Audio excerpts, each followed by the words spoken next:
and welcome to Washington Talk. I'm Eun-Jung Cho. The United States is seeking a unified condemnation of North Korea's missile provocations at the United Nations. But China, Russia, and North Korea are attempting to shift the blame on the U.S. Today, we discuss ways to hold North Korea accountable for its provocations and offer more robust extended deterrence to South Korea.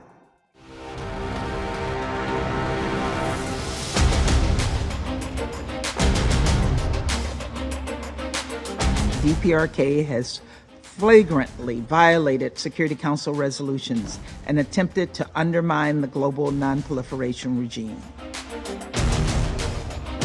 The last Security Council resolution, 2397, which was adopted unanimously in 2017, explicitly decided to take action. 美国应采取主动，展现诚意，提出现实可行的方案，正面回应朝方合理关切。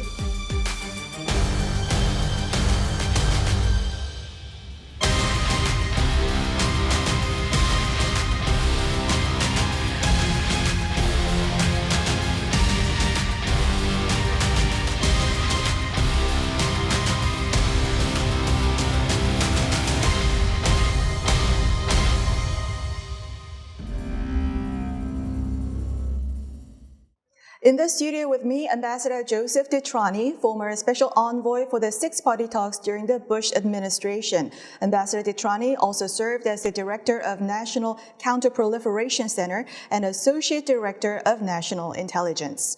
Also joining us, Mr. Robert Einhorn, senior fellow at the Brookings Institution. Mr. Einhorn served as special advisor for nonproliferation and arms control at the State Department and assistant secretary of state for nonproliferation. Welcome to the program. Thank you. Thank you.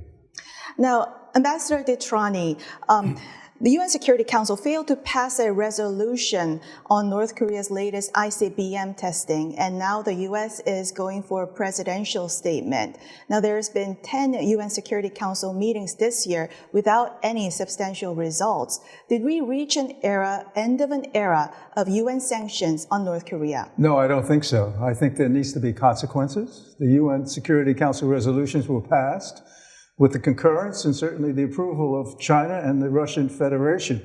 So we need to persist. There needs to be consequences for North Korea's pursuit and violation of Security Council resolutions. And you mentioned this past year, over 63 missile launches, the ICBM launches. Of course, there needs to be consequences on that. Now, Ambassador Einhorn, Security Council is the preeminent forum for keeping international peace and security, but that is increasingly getting paralyzed. What other ways to draw up pressure on North Korea without going through UN? I agree with Joe that North Korea must be held accountable, but I am skeptical that it will be held accountable in the United Nations. North Korea has become a strategic ally of China and Russia. And I think they are prepared to use their veto power in order to shield North Korea from pressures. There's the option of U.S. unilateral sanctions, and they could provide additional pressure. But I don't think those unilateral sanctions are going to change the course of North Korea's programs. I think China remains an important player. I think they have probably the most influence on North Korea, but even their influence is limited.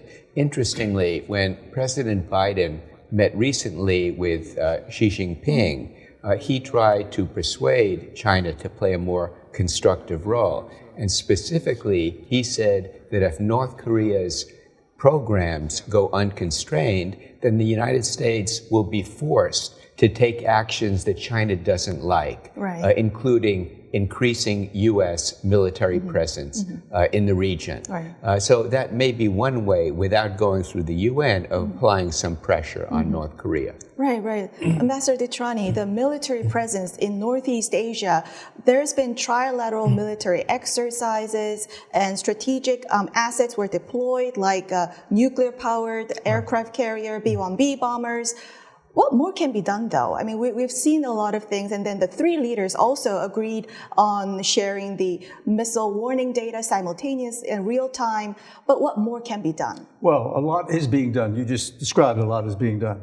Putting those strategic assets in place, that's a powerful message certainly to North Korea, but also to China and the region. I mean, China can't be happy with that scenario. What more can be done? Well, I think further enhancing the if you will, deterrence in that regard by deploying military assets, but also intelligence sharing. There was some talk in the past about Five Eyes. This is the special relationship the U.S. has with our very close allies, to include, Australia, including Japan and indeed the Republic of Korea, where we share that much more, we come that much closer together.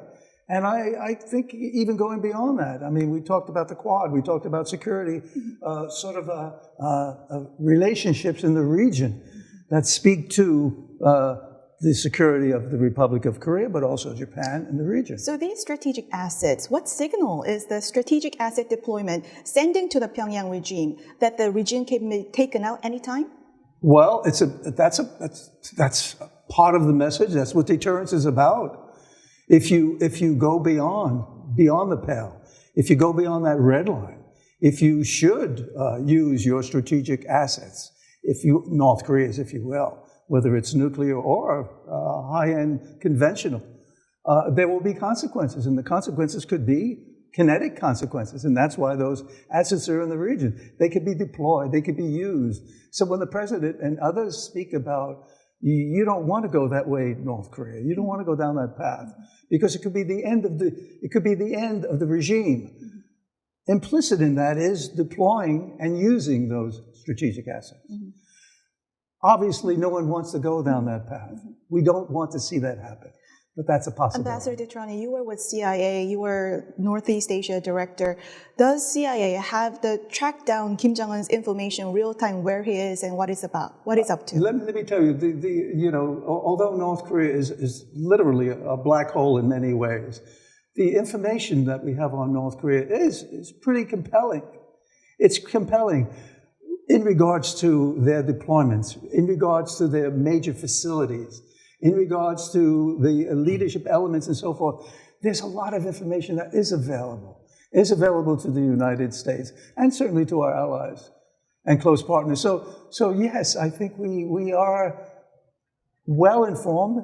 We could be doing better, but we are well informed. Ambassador Einhorn, so you just mentioned how North Korea and Russia and China are now strategic partners.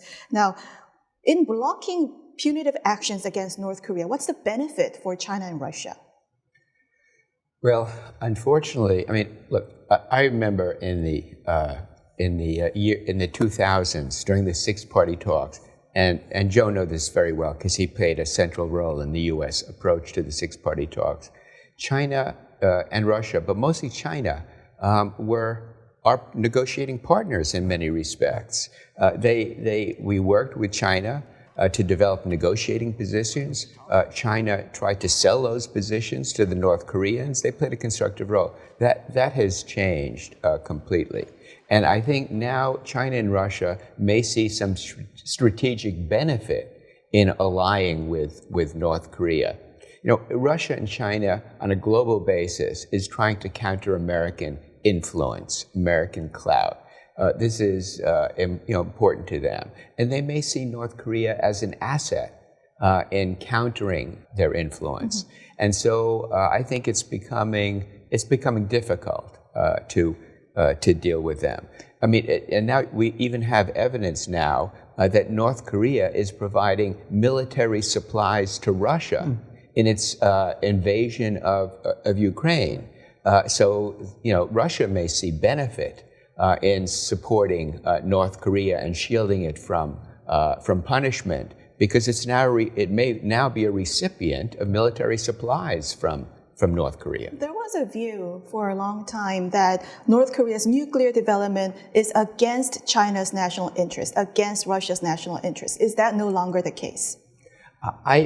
I don't know if China and Russia see it that way to the extent that they saw it that way in the past. In principle, I don't think China and Russia want North Korea to have nuclear weapons. But I think at this point, they may believe that North Korea's nuclear capability is not going to be reversed. And they may calculate that as long as North Korea is going to have nuclear weapons, they might as well be on our side rather than the side of the United States and its allies. They certainly are not playing an active role in trying to rein in North Korean nuclear and missile capabilities at this point. Will they become even more tolerant of North Korea's nuclear capability? I don't know. I hope not. Ambassador DeTrani, a school of thought argues that U.S. should openly acknowledge the nuclear deterrence relationship that exists between Pyongyang and Washington and pursue risk reduction negotiations with the premise that both sides hold a shared interest in averting nuclear war. What are your thoughts about this argument, and where is denuclearization in this picture? I think denuclearization needs to be central. It's the core issue, complete, verifiable denuclearization. That needs to be central. There's been a lot of talk about arms control. There's been a lot of talk about accepting North Korea as a nuclear weapon state. That would be, in my view, a terrible mistake, because we're talking about nuclear proliferation. Other countries will seek nuclear weapons, and the possibility of nuclear weapons or fissile material getting into the hands of terrorist organizations. So that's going down the wrong path. However, this is not a binary issue. We could seek both. Ambassador Einhorn, there are some even saying we should even give up the goal of denuclearization. What are your thoughts? I agree with Joe completely. I think that would be a huge mistake. I think it would be a spur to proliferation worldwide. I think it would be terribly demoralizing to our South Korean and Japanese allies. No, we should retain the goal. Call it an ultimate goal, an eventual goal, whatever you want to call it. But that remains the goal, a complete denuclearization of the Korean Peninsula. But right now, what is the highest priority? With Kim Jong-un threatening to use nuclear weapons preemptively, with near clashes with North Korea shooting missiles south of the northern limit line, huge barrages of artillery into the buffer zone, there's instability now. And I think the top priority now is reducing the risk of nuclear conflict, conventional and nuclear conflict. That should be the priority, even though we retain the goal of complete denuclearization. Verification is very important, and during Hanoi, the Trump administration had extensive information about the Yongbyon nuclear complex and even the clandestine Kangsong complex. So does the U.S. have the ability to determine the veracity of North Korean nuclear declaration list? You have to break that up into pieces. If Yongbyon, the nuclear complex at Yongbyon, were shut down, the IAEA is familiar with Yongbyon. They could go back in and have high confidence that no fissile material was being produced.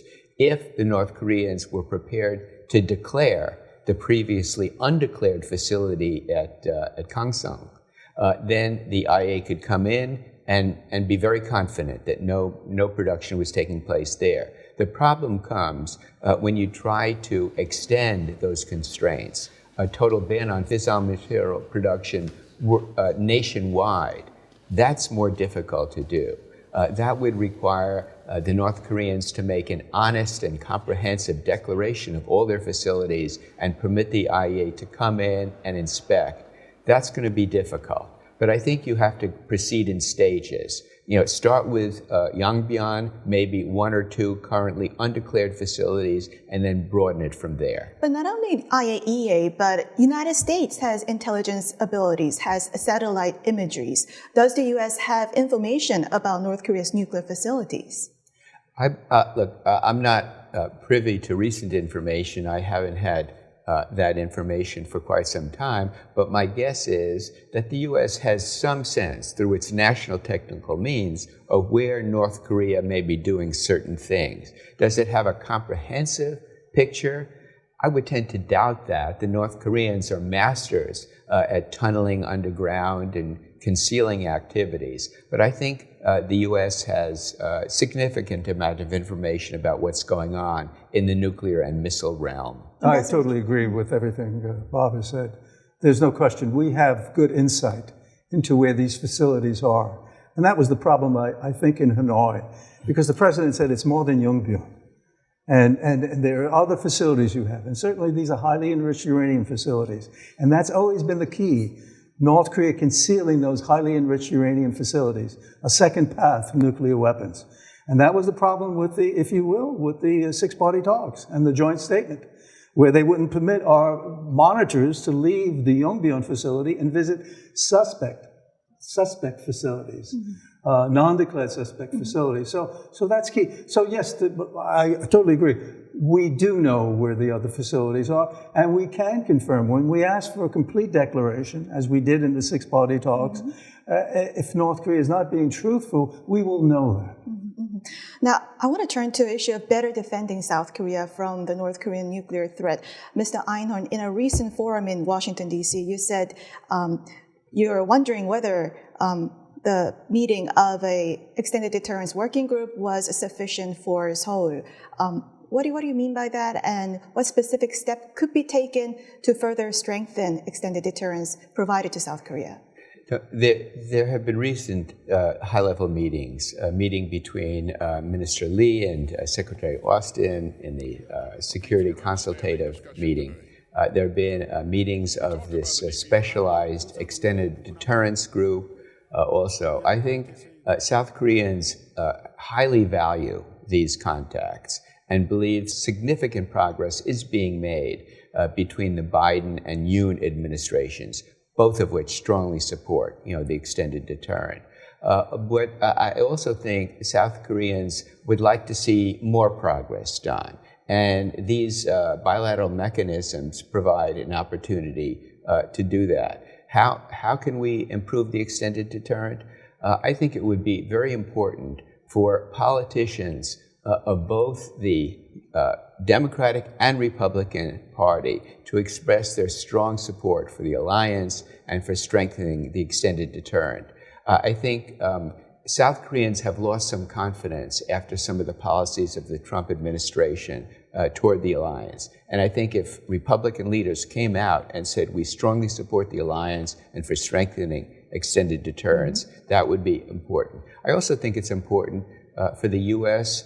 To more frequently and persistently deploy U.S. strategic assets to the region, to highly visible demonstrations of resolve, such as the aircraft carrier Ronald Reagan making a call at Busan, the flyovers of the peninsula by U.S. strategic bombers. But I think a very important thing is for our South Korean allies to be given a more prominent role than they now have in discussions about extended deterrence policies, and also a more prominent voice in any crisis communications that might affect the U.S. extended deterrent. I think these are some of the things that can be done. So prominent role as in more prominent role in nuclear planning, in the use of nuclear planning. Well, nuclear planning has a specific technical meaning to the United States military, but I think there can be a more equal discussion of nuclear policies affecting the extended deterrent than you have right now. There are many South Koreans who talk about replicating NATO's nuclear planning arrangements. The situations are quite different. I don't think you can take NATO arrangements and apply them to East Asia. But I think that a more significant role, both of South Korean and of Japanese, in the policy-making process and in crisis communications would be valuable. Ambassador DeTrani, a ruling party in South Korea, they have a special committee on responding to North Korea's nuclear crisis. They drew up a report recently and talked about a secret project to pursue secure nuclear armament potential, specifically by reviewing nuclear armament pathway that do not breach South Korea's agreement with the U.S. nor NPT. Now, what are your thoughts about that secret project and these specific and strong desire coming out from Seoul? Does that drive Washington to more actively seek ways to strengthen extended deterrence to South Korea? Well, I think we're doing that. I think we are strengthening that strategic deterrence relationship with the Republic of Korea. That's happening as we speak. I'm not in support of any secret programs to pursue something that would be even viewed as in violation of the NPT, or certainly pursuing nuclear weapons capability, whether it's strategic, whether it's tactical nuclear weapons, or facilities that could be activated if in need of nuclear weapons capability. So, no, I think we need to be transparent with ourselves. And I think once we get into a path where we're elements of this allied relationship moves into secret pursuits of other capabilities, I think then we would lose trust. And what we have now is trust with the UN and the Biden administration's very close working relationship. If Seoul pursues nuclear armament and develops self-nuclear weapons, will the U.S. sanction South Korea? Well, going back to the 70s, South Korea did pursue a nuclear weapons capability. And the U.S. Correctly, I believe, told South Korea, this is not what you want to do. We have extended nuclear deterrence commitments to the Republic of Korea. And certainly now we're talking about strengthening those extended nuclear deterrence commitments to South Korea. You don't want to pursue a secret path or your own nuclear weapons capability. So what would the U.S. do in a case like that? Hopefully we never get to that point. Hopefully South Korea doesn't pursue that path towards nuclear weapons, and it should be in dialogue with the United States. Ambassador Einhorn, do you anticipate U.S. sanctions or UN sanctions on South Korea if it pursues nuclear weapons, or will it receive, at the end of the day, impunity like India, Pakistan, and Israel? First of all, there's a mistaken impression about India and Pakistan. I was involved in negotiations with the Indians and Pakistanis after their 1998 nuclear weapon tests. Those tests triggered automatically some very harsh sanctions called the Glenn Amendment. And what that meant was cutoff of all economic and military assistance, cutoff of all military sales and transfers, cutoff of supporting those countries in international financial. It went across the board. It was draconian. And one of the things about the Glenn Amendment is there's no presidential waiver. It requires both houses of Congress to support a waiver. So these sanctions were on India and Pakistan for quite some time. So if South Korea decided to acquire nuclear weapons, withdraw from the NPT, conduct a nuclear test, there would be real consequences, including the triggering of this Glenn Amendment sanction, but also if South Korea left the NPT, members of the nuclear suppliers group would be committed to cutting off all nuclear cooperation with South Korea. South Korea depends on nuclear energy for a large percentage of its electricity.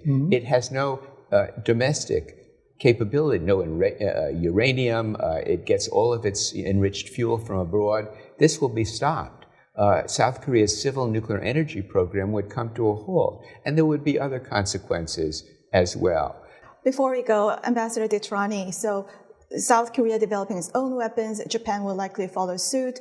This nuclear proliferation in Northeast Asia, would that somehow pressure China and Russia to more actively restrain North Korea's nuclear development? No, I think that's a very good point.